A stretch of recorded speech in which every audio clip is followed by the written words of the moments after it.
साध्या सराच्या स्टुडिओमध्ये तुमचं स्वागत आहे. दरवेळी आपण नवनवीन विषयांवर चर्चा करत असतो.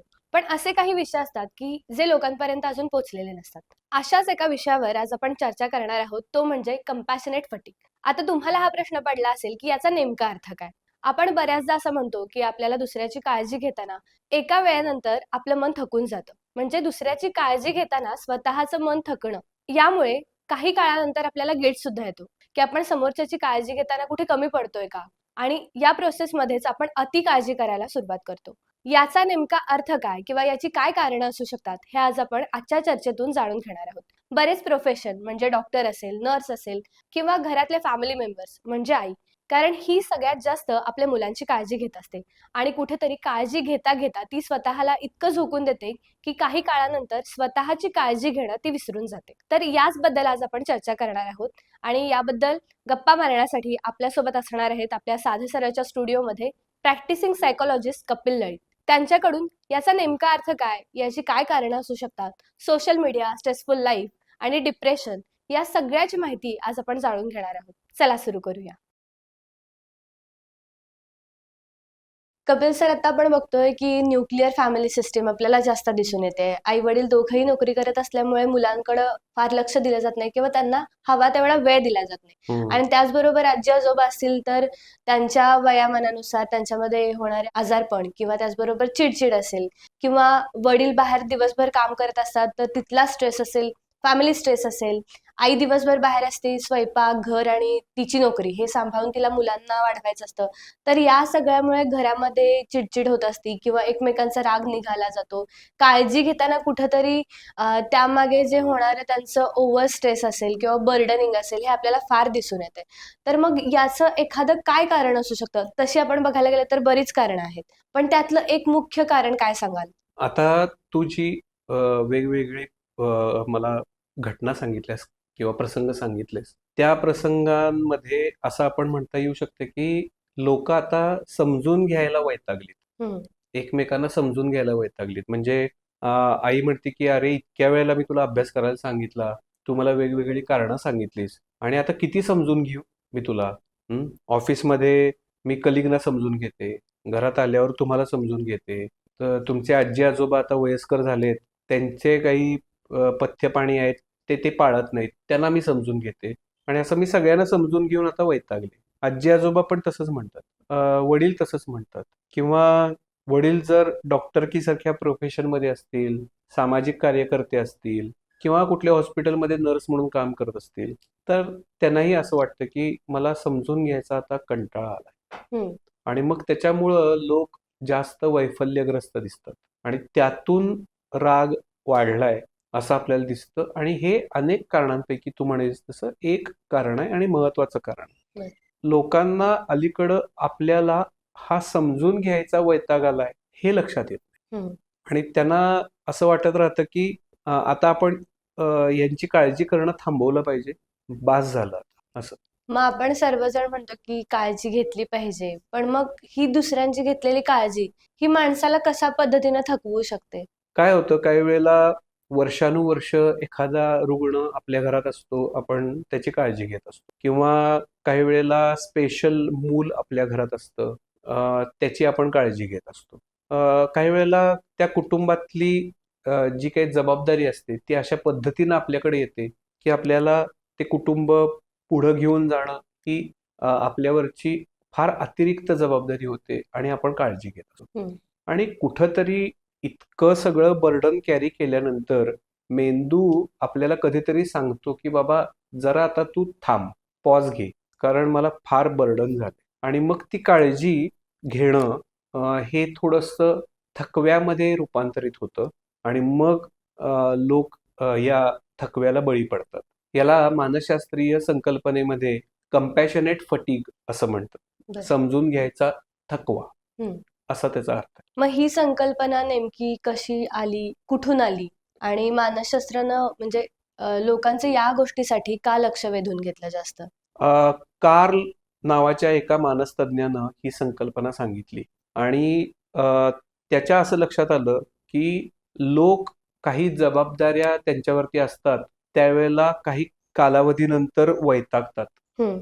आणि त्याच्या ऑब्झर्वेशनमध्ये पोलीस किंवा नर्सिंग स्टाफ किंवा डॉक्टर्स किंवा आया अ, अशासारखी प्रोफेशन्स होती. आणि त्याच्या असं लक्षात आलं की ह्या सगळ्या प्रोफेशनमध्ये आपल्याला कुणाला तरी सांभाळायचं असतं आणि ते जेव्हा दीर्घकाळ सांभाळणं येतं तेव्हा मग हे लोक वैतागतात. त्याच्या असंही लक्षात आलं की काही लोक याच प्रोफेशन मधले वैतागत नाहीत देखील. बर. आणि मग त्याचा पण त्याने अभ्यास केला. तेव्हा त्याला असं कळलं की जे पोलीस, नर्सिंग स्टाफ किंवा आया अशा पद्धतीनं दीर्घकाळ त्याच भूमिका निभावत असून सुद्धा वैतागत नाहीत. ते अतिशय स्वतःला त्या भूमिकेमध्ये बॅलन्स ठेवतात, तटस्थ ठेवत नाहीत. बर. आणि त्यांचं तितकंच लक्ष स्वतःकडे पण असतं आणि जी जबाबदारी दिली आहे, ज्याची दिली आहे तिकडं पण असतं. आणि अशा बॅलन्स भूमिकेमुळं ते अशा ह्या समजून घ्यायच्या थकव्याला बळी पडत बर. नाही. त्यामुळे ते योग्य वेळेला स्वतःला वेळ पण देतात. बर. याच्यामध्ये तू एका गोष्टीवर जास्त हायलाइट केलंस ते म्हणजे बॅलन्स आणि तटस्थ. बरोबर. तर या दोन कन्सेप्ट बद्दल काय सांगशील? बॅलन्स राहणं म्हणजे समजा एक रुग्ण आहे आणि त्यांना आपण वर्षानुवर्ष त्यांची आपण काळजी घेतोय. आता अशा वेळेला आपण बॅलन्स राहणं म्हणजे त्या रुग्णाची काळजी घेणं हे एक मी त्याचा जवळचा नातेवाईक म्हणून माझी खूप महत्वाची जबाबदारी आहे हे मान्य करणं. पण त्याच वेळेला त्या भूमिकेमध्ये वाहून न जाणं. बर. म्हणजे तीच एकमेव माझ्या आयुष्याची इतिकर्तव्यता आहे आणि माझ्या बाकी कोणत्याही भूमिका नाहीत असं मानून जर मी त्यांची काळजी घ्यायला लागलो तर मग मी मित्रांचा मित्र राहत नाही. मी माझ्या ऑफिसमधल्या सहकार्यांचा कलिग राहत नाही. मग मी माझ्या मुलांचा बाप होत नाही.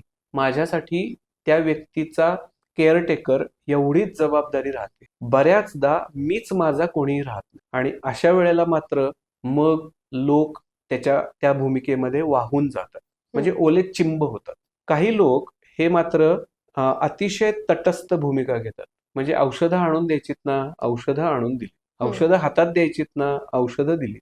आणि तुझ्या एक लक्षात आलं असेल आत्ताच्या माझ्या बोलण्यातून की ते त्या भूमिकेमध्ये अतिशय कोरडे राहतात. हा. आणि मग त्या रुग्णाची काळजी घेण्याची जी भूमिका आहे ती भूमिका तितक्या आस्थेनं निभावली जात नाही. आणि मग त्या रुग्णाला या काळजी घेण्याचा तसाही काही उपयोग होत नाही आणि या व्यक्तीला आपण काळजी घेतल्याचा काही उपयोग होत नाही, म्हणजे समाधान भेटत नाही. आणि काही लोक हे अतिशय बॅलन्स राहतात.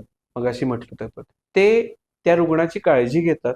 त्या रुग्णाला काय वाटत असेल, काय गरजेचं आहे याला ते टच करतात आणि त्या भावनांचा ओलावा ते समजून घेतात.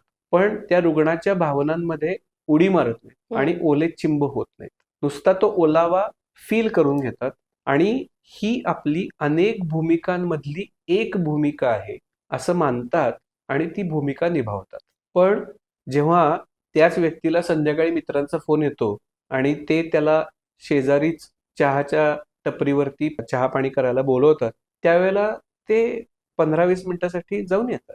तोपर्यंत त्या रुग्णासाठी ते दुसरी काहीतरी तजवीज करतात किंवा ऑफिसमधल्या कामाला सुद्धा योग्य न्याय देतात. पण ते कोरडे किंवा तटस्थ असत नाहीत. ते इन्व्हॉल्व असतात पण तरी सुद्धा ओले चिंब असत नाहीत. आणि मग अशा लोकांना हे कंपॅशनेट फटीग याची शक्यता फार कमी असते. का? कारण ते त्या रुग्णाबरोबरच स्वतःची पण काळजी घेतात. बरोबर. तू जर बघितलं असशील की वर्षानुवर्ष मानसिक आजार असलेल्या रुग्णांची किंवा वर्षानुवर्ष अपंगत्व असलेल्या रुग्णांची काळजी घेणारे जे लोक असतात किंवा जन्मतः शारीरिक किंवा मानसिक बौद्धिक अपंगत्व असलेल्या मुलांची काळजी घेणारे जे असतात, त्यांना असं वाटतं की मी यांची काळजी घेणं हेच माझं कर्तव्य आहे, माझ्या आयुष्याचा उद्देशच हा आहे. म्हणून भारतासारख्या देशामध्ये अनेक वेळेला अशा लोकांची जी काही काळजी घेणारी व्यक्ती असते ती कोण असते सांग? घरचे आई. बरोबर. किंवा स्त्री. तर आणि मग त्यांना आलेला तो वैताग तो दिसतही नाही कोणाला, कारण घरातले इतर लोक मानत असतात की हा तिचंच कर्तव्य आहे आणि तिनंही ते मानून घेतलेलं असतं.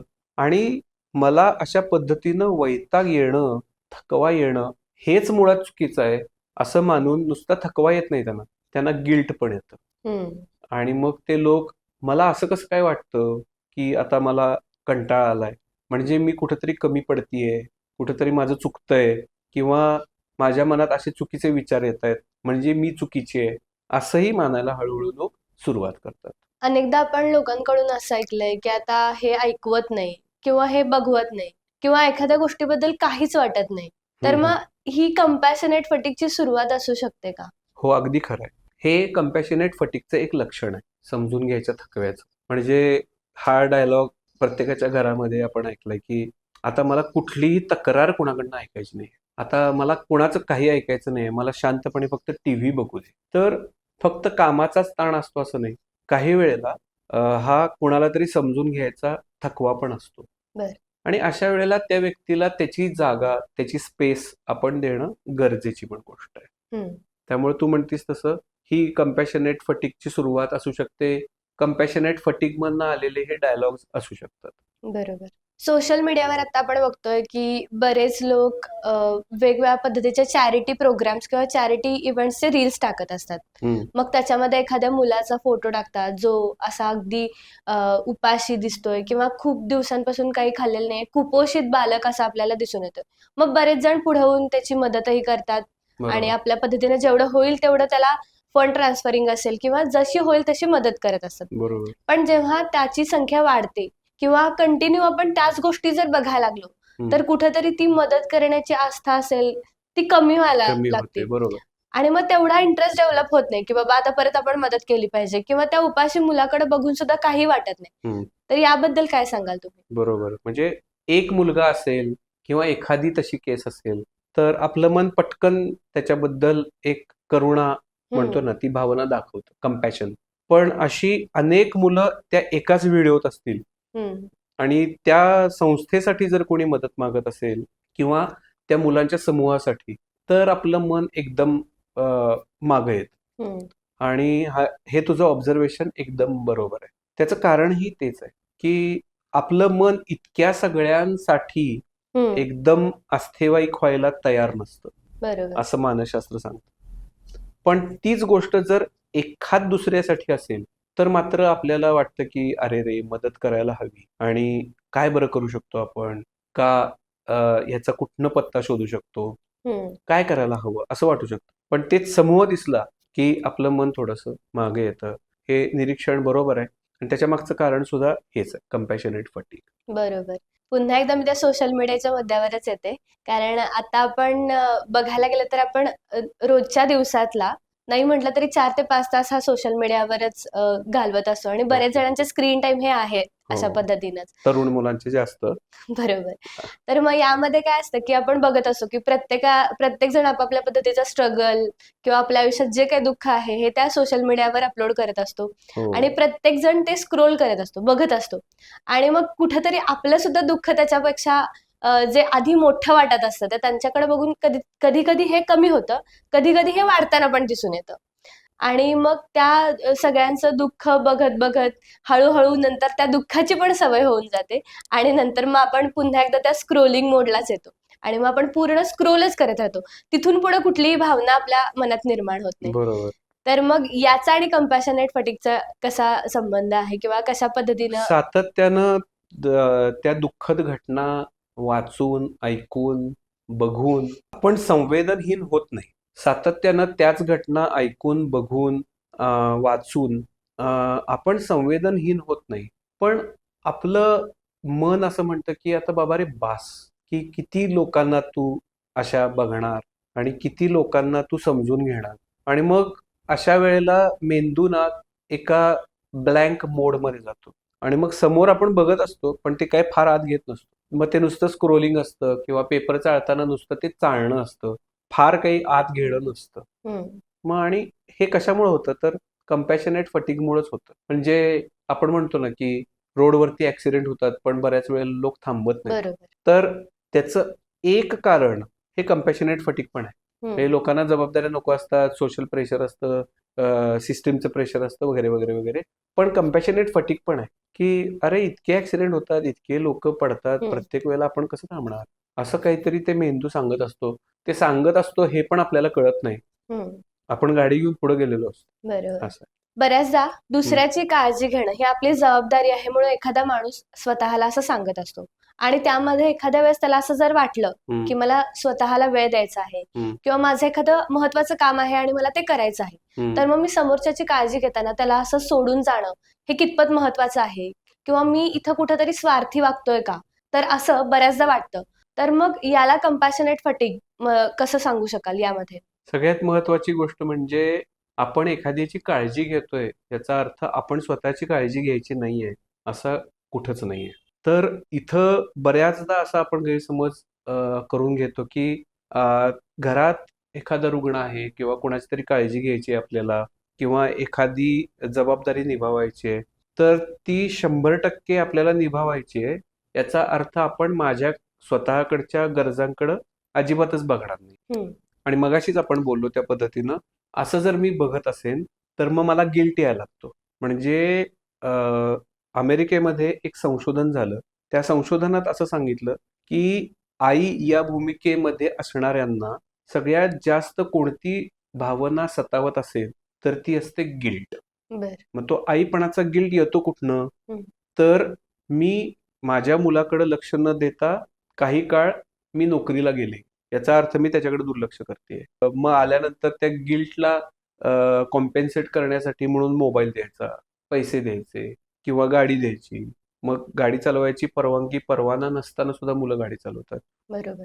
तर हे गिल्ट अशा पद्धतीनं डोकं वर काढतं. तर कंपॅशनेट फटीग हा अशा पद्धतीनं जबाबदारी पार पाडत असताना येत नाही, अति जबाबदारी मानल्यामुळे येतो. मी त्या व्यक्तीची काळजी घेण्यासाठी आहे आणि ते माझं कर्तव्य आहे.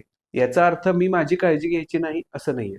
मी त्याची काळजी अजून चांगल्या पद्धतीने घेण्यासाठी मला जो ब्रेक लागतो तो ब्रेक मी आता घेणार आहे आणि त्या ब्रेकमध्ये मला स्वतःकडे लक्ष देणं गरजेची गोष्ट आहे. मग त्या ब्रेकमध्ये मी कदाचित मूव्ही बघायला जाईन, त्या ब्रेकमध्ये मी कदाचित माझ्या मित्रमैत्रिणींना वेळ देईन, कदाचित एखादी छोटी ट्रिप करून येईन आणि ज्या काळामध्ये मी त्या व्यक्तीकडे लक्ष देऊ शकत नाही तेवढ्या वेळेचं मी नियोजन करीन की त्या वेळेमध्ये त्या व्यक्तीकडं कोण लक्ष देणार.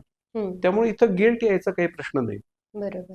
पण काही वेळेला लोकांना इतरांच्या प्रतिक्रियांची भीती असते की मी जर असं केलं तर लोक मला काय म्हणतील. घरात पेशंट असताना सुद्धा मी मित्रांबरोबर मूव्हीला गेलोय, मी मित्रांबरोबर फिरायला गेलोय असं जर म्हणाले तर आतापर्यंत मी केलेली सगळी सेवा पाण्यात जाईल असं काहीतरी असतं. आणि मग ते अति जबाबदारीच्या त्या विचारांनी ती जबाबदारी पार पाडत राहतात, चिडचिड होत राहते. त्या रुग्णाचं जे काही करायचं असतं ते सगळं करतात पण त्याच्यामध्ये ते समाधानी नसतात आणि त्यांच्या डोक्यात असतं की मला आता ह्यातनं काही मिळत नाही किंवा मी आता वैतागलो. म्हणजे ते अशा दुहेरी कचाट्यात सापडतात. त्यामुळं स्वतःला वेळ देणं याचा अर्थ कोणाकडे तरी दुर्लक्ष करणं असा नाही आहे. बरोबर. आता तू खूप चांगल्या पद्धतीने सांगितलंस की रिस्पॉन्सिबिलिटी घेतानाही बॅलन्स असली पाहिजे आणि अति जबाबदारीच्या नावाखाली आपण जर स्वतःकडे दुर्लक्ष केलं तर पुढे जाऊन ना तुम्ही त्यांना त्यांची जबाबदारी उचलू शकता, ना त्या जबाबदारी पार पडू शकता, ना स्वतःकडे लक्ष देऊ शकता. सेल्फ कंपॅशन म्हणजे नेमकं काय आणि त्याचबरोबर स्वार्थीपणापेक्षा ते कसं वेगळं आहे? कसं आहे, आपण जेव्हा कंपॅशन म्हणजे मराठीमध्ये करुणा, आपण जेव्हा कंपॅशन इतरांसाठी दाखवणार तसं ते कंपॅशन आपण स्वतःसाठी सुद्धा दाखवायला. बरोबर. मग सेल्फ कंपॅशन जसं आत्ताच्याच प्रश्नाचं उत्तर दिलं, स्वतःसाठी वेळ काढणं, स्वतःच्या गरजांना समजून घेणं, मग त्या भावनिक गरजा असतील, शारीरिक गरजा असतील, जे काही असेल त्याला समजून घेणं आणि त्या पद्धतीनं प्लॅन करणं म्हणजे सेल्फ कंपॅशन. आणि सेल्फिशनेस म्हणजे मला जे हवंय ते मला हवंय, मग त्यावेळेला जर एखाद्या घरातल्या रुग्णाकडे माझं दुर्लक्ष झालं तरी चालेल, मला काही त्याची फिकीर नाही, किती काळ मी हे करणार असं म्हणून त्या व्यक्तीकडं दुर्लक्ष करणं, त्याच्या गरजांना नाकारणं किंवा त्याच्या गरजांना दुर्लक्षित करणं म्हणजे स्वार्थीपणा. आता जर आपण भावनिकरित्या स्वार्थी झालो म्हणजे मला रुग्णाची सेवा करताना पण छान वाटतंय, मी ते करतोच, पण त्याची सेवा अजून चांगल्या इफेक्टिव्हली करता येण्यासाठी मला आज 1 तासाभराचा वेळ काढायचा आहे असं म्हणून जर मी स्वतःकडे लक्ष द्यायला लागलो, हम्म. तर त्याला सेल्फ कम्पॅशन असं म्हणतात. बरोबर. आता आपण जसं मगाशी बोललो की सोशल मीडिया, तर मोर ओव्हर टाइम आपण सोशल मीडियावर असतो आणि सोशल मीडिया मधून सुद्धा येणारा जो कंपॅशनेट फटीग आहे, तर तो कशा पद्धतीने आपण कमी करू शकतो? सतत सतत सतत निगेटिव्ह बातम्या आपल्याला दिसत असतात आणि ते अशा पद्धतीनं सेट केलंय की एकदा जर आपल्याला तशा हा, बातम्या दिसायला लागल्या तर तशाच बातम्या दिसत राहतात. बरोबर. अशासाठी पहिल्यांदा ज्या पद्धतीनं आपण सोशल मीडिया वापरतो ती पद्धत बदलायला पाहिजे. हम्म. पूर्णपणे सोशल मीडिया बंद करणं हा काही शहाणपणाचा सल्ला नाही. दिवसभरातला अगदीच थोडा वेळ आपण तो वापरणं, तेही त्याचं जे काय अल्गोरिदम आहे ते बदलण्यासाठी आपल्याला चांगले काही मेसेज बघता आले, हम्म. रील्स बघता आल्या तर तेही बघायला पाहिजेत. मी सकारात्मक असं जाणीवपूर्वक म्हणत नाहीये. जे उपयोगी असतील, जे वापरता येतील असे. दुसरी गोष्ट अशी की आपण जसे उपास करतो देवादिकांचे, हम्म. तसं डिजिटल उपास करायला काही हरकत नाही. म्हणजे एक दिवसभर पूर्ण जर आपण अजिबात सोशल मीडिया वापरलं नाही, हम्म. रादर मोबाईलच वापरला नाही, तर असं काही आभाळ कोसळत नसतं. आपल्याला काही अमेरिकेमधनं फोन येत नसतात किंवा मेसेज येत नसतात की अमेरिका इराण युद्ध थांबवायचंय, तर तुमचं मत काय आहे? बरोबर. त्यामुळं इतका तातडीचा निर्णय माझ्याकडनं मिस झाला असं काही होणार नसतं. त्यामुळं एक दिवस आपण जर उपास केला तर खरोखर मेंदू देवाला जरा बरं वाटेल. हम्म. आणि मग हा जो काही समजून घ्यायचा थकवा आहे अतिरिक्तचा, कारण ज्यांचे रील्स आपण बघतो त्यांच्याशी तसा सरळ सरळ काही संबंध नसतो. आत्ता जर आपण बघितलं तर एक घटना घडली हम्म. काही अफेअरमधून. हम्म. त्याच्या इतक्या बातम्या येत आहेत आणि इतकं ते आपल्याला दिसतंय सारखं की त्यातनं ज्याच्या बरोबर ही घटना घडली त्याला काय झालं किंवा त्याचं काय झालं, किती बिचारा आहे तो, असं ते विचार करून करून करून आता बहुतेक लोकांचे मेंदू थकले. बरोबर. बरोबर. म्हणजे हा थकवा अतिरिक्तचा आपण ओढवून घ्यायला लागलो. हम्म. आणि मग खरोखर ज्यांना आपल्या भावनिक आधाराची गरज आहे ते घरातले लोक असतील, आपल्या ऑफिसमधले कलिग्ज असतील, आपली मुलं असतील, कोणी असेल, तिथं मग हा थकवा आपण आडवा येतो. त्यांना हम्म. आपल्या भावनिक करुणेची करुणेचा आधार देताना. हा जो काही अतिरिक्तचा फटीग आहे तो आपण टाळू शकतो, पण त्यासाठी आपल्याला जाणीवपूर्वक प्रयत्न करायला लागणार. आपल्याला जाणीवपूर्वक त्याच्याबद्दल विचार करायला लागणार. हम्म. अशा पद्धतीनं कोणताच उपास म्हणजे खाण्याचाही उपास तितका सहजासहजी शक्य नाही. हा तर अजिबातच शक्य नाही. त्याला असं बाजूला ठेवणं म्हणजे ऑक्सिजन सिलेंडर जो आपल्या नाकाला लावलाय तो असा बाजूला ठेवल्यासारखं आहे. इतकं आपण अस्वस्थ होऊ शकतो. पण सुरुवातीला, हम्म. नंतर आपल्याला एकदा सवय लागली की मग होऊ शकतं. असा उपास करणारे काही लोक माझ्या संपर्कात आहेत, म्हणून मी हे सांगतो. बरोबर. आणि त्यांना त्याचा चांगला अनुभव आहे. तुम्ही तो उपवास करताना काहीतरी गोष्टी अडॅप्ट करू शकता. जसं की तुम्हाला जर ज्या गोष्टी आवडतात, तर त्या आवडींना तुम्ही जर वेळ दिला त्या वेळेत, तर आपसुकच तो मोबाईल तुमच्यापासून लांब जाऊ बरोबर, शकतो. बरोबर. मी आपण त्याच्यापासनं लांब राहूच शकत नाही.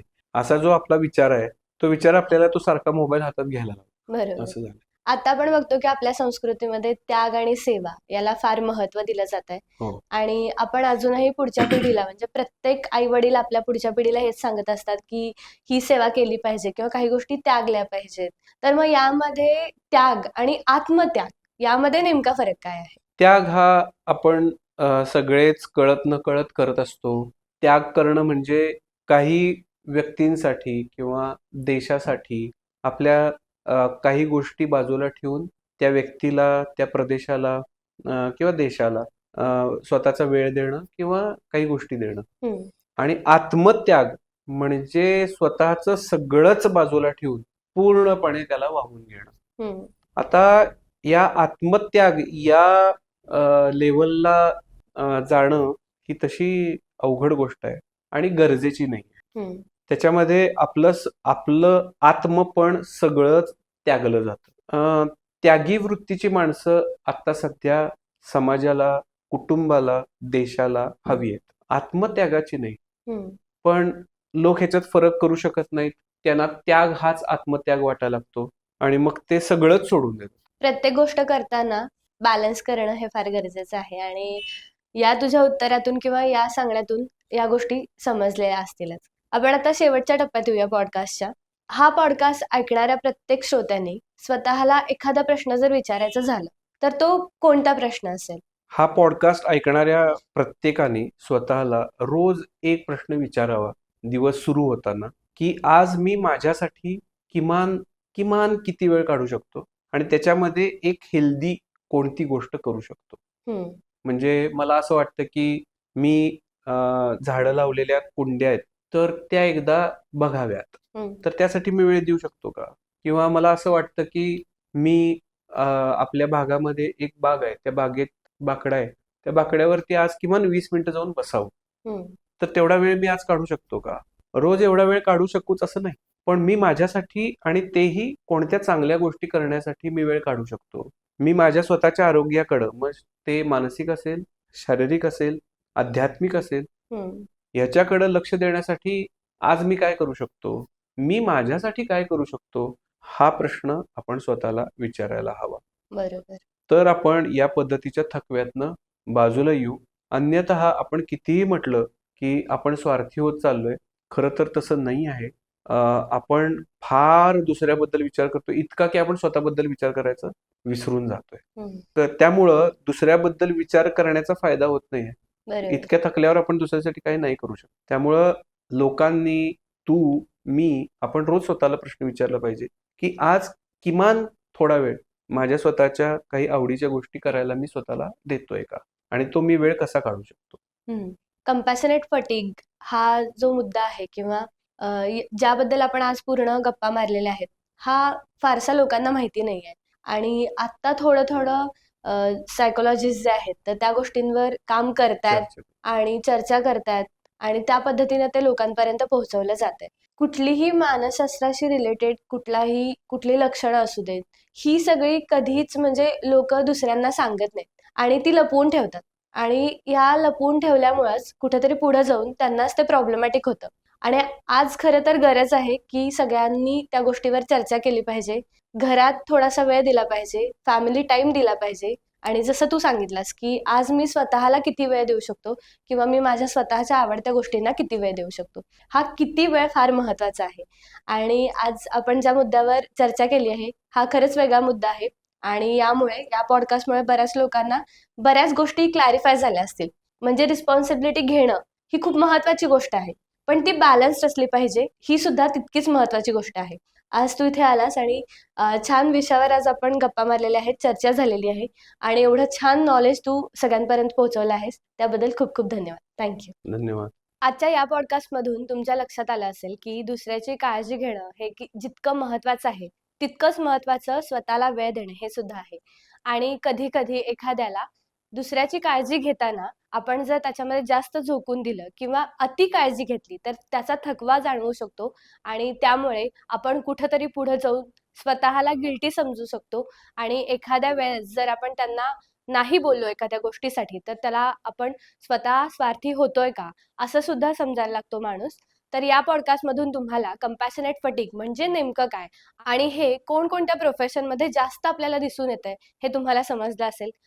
आणि अशाच नवनवीन पॉडकास्टसाठी आमच्या चॅनलला सबस्क्राईब करा. त्याचबरोबर तुमचा आवडता गेस्ट जर तुम्हाला आमच्या स्टुडिओमध्ये पाहायचा असेल तर खाली दिलेल्या नंबरवर नक्की कॉन्टॅक्ट करा. आणि त्याचबरोबर बेल आयकॉन दाबायला विसरू नका जेणेकरून तुम्हाला अशाच नवनवीन पॉडकास्टचे नोटिफिकेशन येतील. आणि जास्तीत जास्त लोकांपर्यंत शेअर करा जेणेकरून कंपॅशनेट फटीग म्हणजे नेमकं काय आणि त्याच्यावर आपण कशा पद्धतीने काळजी घेतली पाहिजे, काम केलं पाहिजे हे सर्वांच्या लक्षात येईल. थँक्यू.